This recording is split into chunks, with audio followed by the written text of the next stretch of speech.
Folks, this is Wayne here, yet another outdoor and gear review channel. Today I want to show you my folding knife collection, especially for friends of the channel. It's a little bit of a lazy video, but I have hardly any time to go outdoors and hard test something, so I'm gonna have to do these desk reviews right now. I know it will change in the next few weeks, or I hope at least. So this is probably the most meaningful knife that I have, a Victorinox knife. I don't know how it's called, even a Ranger knife. I bought it for 300 shillings, I think maybe 25-30 years ago, from probably first self-owned or self-earned money, and very meaningful for me. I once lost it during a holiday. I was very distraught about it. I still remember that. And that was a trauma. The trauma to lose a beloved knife. It looks horrible and it's not even sharp, but it gets used all the time. It's here on my desk, stationed permanently, because I don't want to lose it. So there's another knife that I have, a very nice one, a slip joint, a Boker knife. And yeah, this is super sharp, very nice slip joint knife. 12C 27 steel. Yeah, that's a Germany legal knife in case I have to go to Germany, which I really want to avoid, honestly, because of the knife laws alone. It also has a glass breaker, so it has a little bit of a mentality to it. This is another beautiful Swiss Army knife, one hand opening, illegal in Germany, of course, like so many fun things. It basically has a liner lock that is actuated by this button. Highly useful knife. I hardly have used it so far, but for the price it's hard to get a better multi-tool knife than these.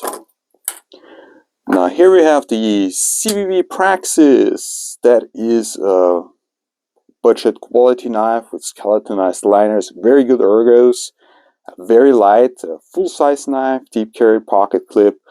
I added some thumb studs to it because, well, thumb studs are fun, right? And it also adds something visually, kind of makes it look odd. Yeah, anyways, my CVV Praxis. Now this is a knife that I like, got it from my cousin. This is a Boker knife, a Kalashnikov. It's absolute classic. This is an Aus 8 steel. It survived a winter outdoors, and I still got it going good, still got it firing good, removed all the rust. So that's a very good side opening automatic knife. So there we got this beauty. Of course, who needs that knife? Unless you're an organized crime or something like that. Well, anyone who likes shiny bladed tools. This knife is actually way better than you might think. It's really well made. This is the latest version by the new company, I think GSM, Cold Steel. And I think it even has higher quality than the old Luzons that I had in hand. It's just an awesome knife, and it actually can do some medium use. I mean, you can use it outdoors. It's not just a showpiece. But that's the case with all Cold Steels. Now, this is the Cold Steel Formax Scout. Picked it up in America for like $70. And yeah, it's a little bit... It's a lovely knife. I'm glad that I have it. I haven't used it as often as I thought I would. I gave it to my dad once. He dropped it. And I think you can see something on the tip. No, not even that bad. It's an awesome hard use folder, but it's not as practical as many people think. Now this is a cheap Cobra OTF knife. It really works well. I had to completely dismantle it to clean it out because it stopped firing, but it's perfectly serviceable, fun mechanism, and more useful than you might even think, especially in a context where it's just wonderful to have a blade that you can retract quickly. So you go in, do your cut, retract the blade. In my opinion, OTF knives are way safer. So here we got a Spyderco Endura. This knife is great. I mean, it's probably one of the best larger pocket folders that you can get. It's super light, super ergonomic, very safe to operate, also kind of fun to operate. I'm not a big fan of the VG10 steel, but you know what? I always use this knife when I have to go snorkeling or something like that, uh, because it is very stain resistant, very rust resistant, and because I don't like it so much. So I use it in a context where I might lose it one day. So I'm sorry, it's a brilliant knife, but I just don't like it as much as I should. Now this knife is a different beast. This is a Voyager XL Tanto. I've done a lot of hard use on this knife, and it stood up perfectly. I mean, this pivot pin got loose. I had to use some Loctite on it. That's about all. I mean, this thing is awesome. This is still with the old steel, the CTS BD1 steel, which is better than an AUS 10 from what I can tell from practical use.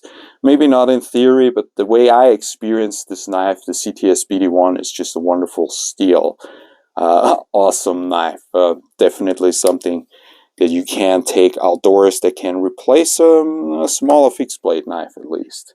Now let's get to one of the worst offerings that Cold Steel has, which is still good, you know, for 30 bucks, but not for like 50 or 60 bucks the way they sell it here in Austria. This is a Bushranger Light. Very practical. I like the secondary lock, but it's just not exactly the Cold Steel quality that I'm used to. I don't know. I had a few little issues. It wobbles a little bit. It's a little bit odd, a little bit too plasticky feel. Definitely a good, robust folding knife if you get it for the right price. But in terms of Cold Steel, this is one of the worst. Now, the probably best Cold Steel knife that I have is the Engage with this fancy new lock. What is the lock named? It's like a fusion between an axis lock and a back lock. I don't even know the name of the lock. It's the Atlas lock, I think. Anyways, this lock is super solid and also fun to play. That is very different from the Triad lock, which is super solid but not very much fun to play. A great knife, good ergos even for my hands. Kind of it feels a little bit small, but it's an awesome knife, and you know, like top-notch steel. What does it have? S35 VN. It's the only high-quality steel knife I have, as far as I remember. I like this knife a lot. A detailed review will come after I do some hard testing on it. I'll not just keep talking about how beautiful the knife is. I want to see what it really can do. Great budget knife. Evangro. Gosh, if you want a great knife, go and have no money for that, you go to Evangro. This is just beautiful. Look at this Tanto. And it's of course a liner lock, but a solid liner lock. Good ergonomics. Rather thick. Has a lot of girth. But it's a fun knife. I like it a lot. I picked it up for like 20 bucks. The quality is absolutely amazing on this knife. Here we have a Voyager. I think this is the Voyager Large in AUS 10 steel. Oh, if you want a work knife, you know, it shouldn't be too heavy, too bulky, but it should be super solid and very have a good blade geometry. And then this is really the knife. When I was still working as a plumber, I would have wished to have a knife like that. We had nothing comparable to that. But this is a super safe, light work knife, very practical. This is awesome, and it goes for like 40 or 50 bucks in the US, which is a great deal. Cool knife, the Iracha, and that's the Iracha 3. You can actually use it for outdoor work. I have done a lot of testing on it, hard use testing. This is great also for campsite duties. It's one of the smaller knives. If you have a little bit smaller hands than I do, I typically wear large gloves, then you will be happier with this knife. But it's a compact, stable knife, and you can wave open it. That is awesome. So it's deployed right when you pull it from your pants, you know, if you urgently need a knife. Here we have a generic knife that looks beautiful. I think it's an Hobby knife, and with the mask that is not real, I think. But you know, this is what you can expect in the budget range these days, 20 to 25 bucks on ball bearings and everything. A reverse tanto. You don't need to spend money on to get a really good pocket knife. Now here we have a legendary knife, Wear and Tear Recon 1 in AUS 8. So this thing won't break on you, it won't stay sharp very long either, but we all know a Recon 1. The ergonomics is just awesome. The blade real estate compared to the weight and overall size is great. You get a lot of knife in a very compact, light package. So this is just awesome. I mean, this black surface treatment or whatever it is like paint is not very good, but who cares? You know, this one also it typically is in my backpack to have a knife that is fully capable and doesn't add too much weight. So typically this is in my EDZ backpack. What do we got here? A Tangram. Tangram has stopped. They're now Kaiser, or it always was a subdivision of Kaiser. Again, 25 bucks, top-notch knife. The blade geometry, the hollow grind, the tanto.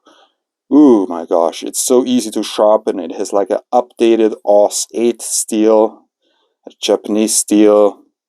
Everything is just right and feels right. It's so light, it's fun to play, and folks, it runs on washers. It doesn't run on ball bearings. Less susceptible to dirt. So what we have? Oh, here, this is one of my favorite, a heavy-duty work knife for me, the SR1 Lite. For like 50 bucks, you get a really capable knife. That is, in my opinion, a more practical alternative to a Formex Scout. Sorry, I have to say that. Absolutely awesome hard-use knife. If you just want to buy one hard-use knife and have, you know, a limited budget, why not give the SR1 Lite a look? Of course, the Triad-Lock. Good. I mean, I like the ergos. It's so it doesn't really give you specifics of how to hold the knife. It's just grippy in every position. So an absolutely awesome knife. Here we have something a little bit more elegant. The Kershaw. A Kershaw knife. What is that name anyways? It's a Kershaw. Yeah, it is made in the USA, so it's one of the good ones. The China Kershaws tend to be awesome. So I don't even know the name of this knife, but I got it from a good friend, Stefan, from the a little older YouTube channel. He has passed away last year, very sadly. This was the last knife that he sent me, so this knife will always stay with me. It has sentimental value. So an absolutely wonderful blade, very light, big. So we have this lock system. That is a frame lock, yes. Just didn't come to my mind right away. So here we have another knife with sentimental value. This one has a flashlight does no longer work. Fake the masts, or is that even, what is that? Anyways, it's beautiful and it's cool, and it's a gift from my mother-in-law. So what shall I say about this knife? Only positive things. A Netfos knife. Awesome one that also wave opens. Very good quality for very little money. We got another classic, basically a Proalia. Can pick these up between 50 and 100.